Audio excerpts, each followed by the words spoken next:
नमस्कार. या शुभ प्रसंगी गणपती बाप्पांची भक्तिभावाने पूजा केली जाते, व्रत देखील पाळले जातात आणि त्यामुळे तुमच्या आयुष्यामध्ये सुख, समृद्धी, सौभाग्य वाढते अशी मान्यता आहे. तर आपल्याला या दिवशी अत्यंत महत्त्वाचा आणि प्रभावी उपाय देखील करायचा आहे. तर उद्या शुक्रवार संकष्टी चतुर्थी सकाळी उंबरठ्यावर ठेवा ही एक वस्तू. सर्व संकटे, विघ्न पूर्णतः नष्ट होतील. कुटुंबाची प्रगती होणार आहे हा उपाय केल्यामुळे. तर हा उपाय कसा करायचा आहे, सकाळी कोणत्या वेळेत करायचा आहे, सविस्तर माहिती आपण या व्हिडिओमध्येच बघणार आहोत. त्यामुळे व्हिडिओ स्किप न करता शेवटपर्यंत बघा. माहिती आवडल्यास लाईक, शेअर, सबस्क्राईब करून बेल आयकॉनला प्रेस करा आणि कमेंट बॉक्समध्ये ओम गणपती नमः लिहायला अजिबात विसरू नका. गणपती बाप्पा हे बुद्धिदाता, विघ्नहर्ता आहेत. त्याबरोबरच तुमच्या आयुष्यातील सर्व संकटे दूर करणारे, म्हणजेच तुमच्या आयुष्यात कोणतेही संकट येण्याआधीच ते आधीच नष्ट होणार जर गणपती बाप्पांची तुम्ही सेवा साधना अशा विशेष तिथीवर केली तर. त्यामुळे तुम्हाला उद्या संकष्टी चतुर्थीच्या दिवशी आवर्जून हा उपाय करायचा आहे. तुम्ही उपवास नाही केला तरीही चालेल, परंतु हे काम तुम्ही करायचे आहे. जर तुम्हाला तुमच्या आयुष्यामध्ये वारंवार अनेक संकटांना सामोरे जावे लागत असेल किंवा सतत तुमच्या घरावर काही ना काही विघ्न येत असतील किंवा तुम्हाला कामामध्ये अडथळे येत असतील किंवा तुमची प्रगती थांबलेली असेल, तुमच्या कुटुंबातील कोणत्याही सदस्यांची प्रगती होत नाही आहे, कोणत्याही कामामध्ये अडथळे अडचणी या निर्माण होत आहेत, त्यासोबतच तुम्ही कोणतेही काम करायला गेलात ते पूर्णत्वाला येते पण काही कारणास्तव अपूर्ण राहते, अशा असंख्य समस्या असतील, त्याबरोबर तुमच्या मुलांची देखील अभ्यासात प्रगती होत नसेल तर हा उपाय तुमच्यासाठीच आहे. गणपती बाप्पा हे आबालवृद्धांचे आराध्य दैवत. गणपती हाच सृष्टीचा निर्माण करता असल्याचे मानले जाते. तोच ब्रह्म आहे, तोच विष्णू आहे, रुद्र आहे, इंद्र आहे असे सांगितले जाते. तो समरणांगणात अग्रस्थानी लढणारा, आनंदाच्या प्रसंगी मनसोक्त नाचणारा, गोडधोड आवडीने खाणारा आणि शिक्षणाची आवड असणारा आणि आस्था बाळगणारा, असा सर्वांना आदर्श वाटणारा आणि हवाहवासा वाटणारा असा देव गणपती बाप्पा आहेत. गणपती बाप्पा हे बुद्धीचे देवता देखील आहेत. गणपती ही वैश्विक देवता देखील आहे. गणेश ही प्रेरणा देणारी देवता देखील आहे. विविध कलांच्या आविष्काराने सर्वांशी खुला संवाद करणारे आणि सर्वांना आपलेसे वाटणारे हे दैवत आहे. पराक्रमी असले तरी कोपिष्ट नाही, तेजस्वी असले तरी तापहीन नाही असे हे दैवत आहे. यामुळे हे देव सर्वांनाच जवळचा आणि आपलासा वाटतो. विघ्नहर्ता, सुखकर्ता गणपती बाप्पांची कृपा लाभावी यासाठी विविध प्रकारच्या उपासना केल्या जातात. यामध्ये चतुर्थी व्रताचरण करणे अत्यंत शुभ फलदायी मानले जाते आणि अशा या विशेष तिथीवर काही प्रभावी उपाय जर केले तर निश्चितच त्याचा शुभ परिणाम तुमच्या आयुष्यावर तुम्हाला झालेला पाहायला मिळेल. कोणत्याही कार्याची सुरुवात करण्यापूर्वी गणपती बाप्पांची पूजन केले जाते, त्यांचे स्मरण केले जाते.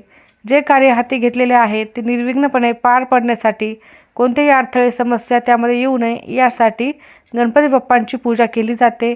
कार्यसिद्धी यशस्वी व्हावी यासाठी देखील गणपती बाप्पांचे आवाहन केले जाते, पूजन केले जाते. आवर्जून हे व्रत करणे अत्यंत महत्त्वाचे आहे. वर्षभरात बाप्पांनी आपल्यावर केलेल्या कृपेसाठी कृतज्ञता व्यक्त करण्याचा हा दिवस मानला जाणार आहे. संकष्टी चतुर्थीचे व्रत कोणालाही करता येते. चतुर्थीला उपवास करून गणेशाची आराधना करण्याची परंपरा आदिकालापासून चालत आलेली आहे. प्रत्येक संकष्टीला गणेश भक्त आपापल्या परीने, आपापल्या पद्धतीने गणपती बाप्पांचे भजन पूजन करत असतात. संकष्टी चतुर्थीचे व्रत हे फार प्राचीन काळापासून चालत आलेले आहे. त्यामुळे तुम्हाला या दिवशी नक्की हा उपाय आवर्जून प्रत्येकालाच करायचा आहे. तर सकाळी हा उपाय कोणत्या वेळेत करायचा आहे?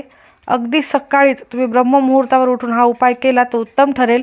जर नाही शक्य झाले तर मग तुम्ही 11 वाजेपर्यंत कधीही करू शकता, पण शक्यतो ब्रह्ममुहूर्तावरच करण्याचा जास्तीत जास्त प्रयत्न करा. संकष्टी चतुर्थीच्या दिवशी हा उपाय करण्यासाठी सकाळी लवकर उठायचे आहे, स्नान करायचे आहे. दिवसभर तुम्हाला उपवास देखील करायचा आहे. गणपती बाप्पांची षोडशोपचार पूजा करायची आहे. शुद्ध पाण्याने, पंचामृताने गणपती बाप्पांच्या मूर्तीला अभिषेक करायचा आहे. अभिषेक करतेवेळेस गणपती अथर्वशीर्षाचे 21 आवर्तन दिले तर उत्तम ठरेल.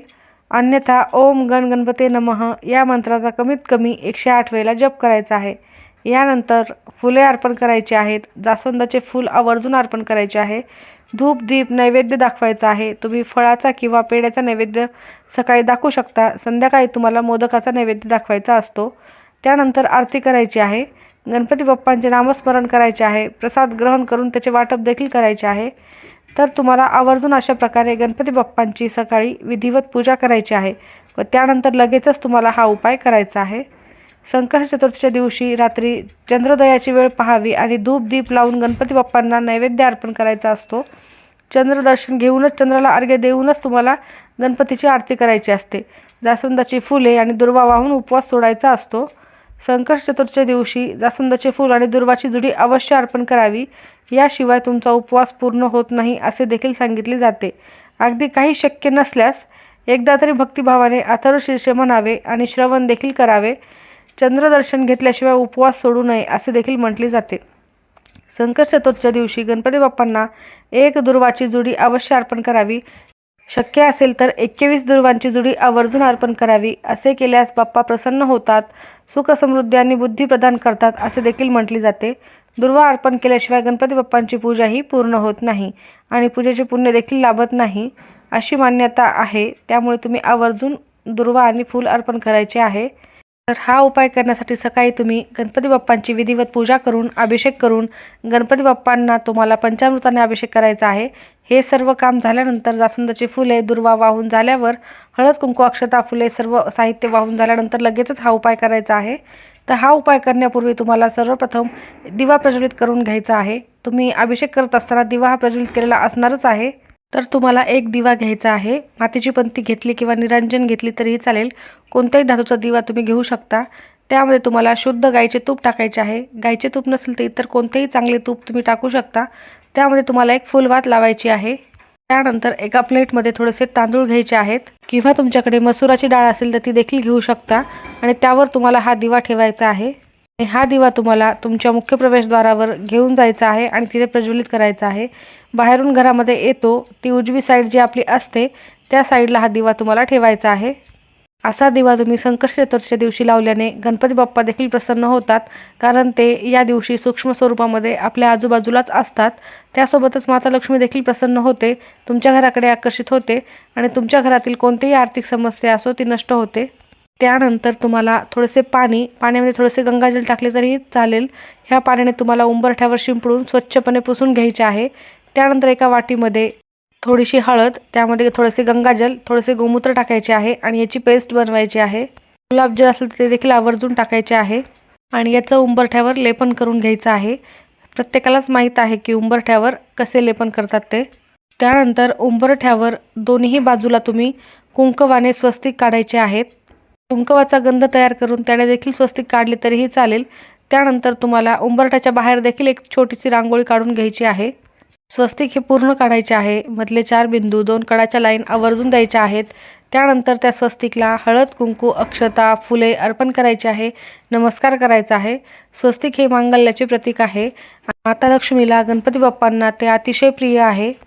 स्वस्तिक तुम्ही काढलेले असल्यानंतर त्या स्वस्तिकच्या मधोमध जिथे 4 रेषा एकत्र येतात असं मध्यभागी तुम्हाला एक सुपारी ठेवायची आहे.